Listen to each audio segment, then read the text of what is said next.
God wants us as a nation, especially my Christian brothers, to take the following steps.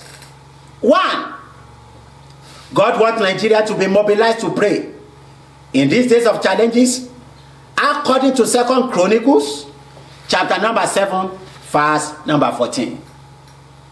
Remember, the first day of fasting and prayer for America was declared in 1775, when the Continental Congress designated a time of prayer in forming a new nation. About 2 decades later, when the idea of national prayers and fasting was destined by some American presidents like James Madison and Tom Jefferson, things went bad in 1863. Abraham Lincoln, at the request of the Senate, who traced the losses and troubled of the affairs of the nation, signed a congregational resolution which called for a national day of fasting and prayer, a year during the Civil War between 1860 and 1865.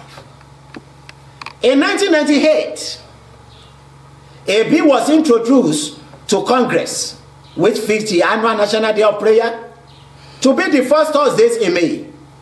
It later became a public law and was signed into law by President Reagan, who commented, and I quote,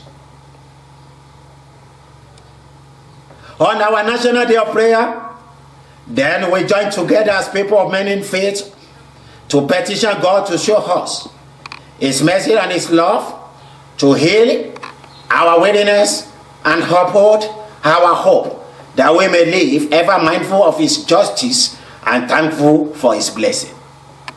End of quote. In 1993, President Clinton said, and I quote, "Through prayers, our people take a moment away from concern of everyday life to understand the greater power that gives us guidance. We come together in hearts common to all religions." End of quote. In 1994, he said, and I quote, "I encourage the citizens of this great nation to gather each in his or her own manner, to recognize our blessings, acknowledge our wrong, to remember the need to seek guidance for our challenging future, and to give thanks for the abundance we have enjoyed through our history." End of quote. In 1998, he said, and I quote, "In every city, town, and rural community across our country, people of every religion, denominations gather to worship according to their faith in churches, synagogues, temples, and mosques. America must come together to pray." End of quote. Now, God is calling Nigerians to pray, most especially the churches, according to His word in 2 Chronicles chapter 7 verse 14.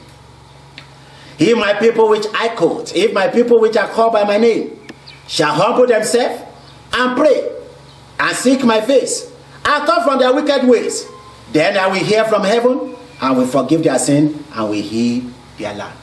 So therefore, God wants Nigerians to pray in a time like this.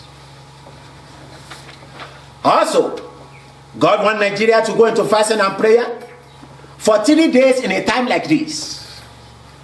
Remember, fasting brings deliverance and victory in the days of King Jehoshaphat, according to 2 Chronicles chapter 30 verse number 1 to 30. When Jehoshaphat received report of a very large army from the territory of 3 countries, we are invading his kingdom from the east, realizing he had no military resources to meet the challenges, he turned to God for help. We are told Jehoshaphat proclaimed a fast throughout all Judah, 2 Chronicles chapter 20 verse 3. The result was that the entire army of their enemies destroyed themselves, leaving not a single survivor.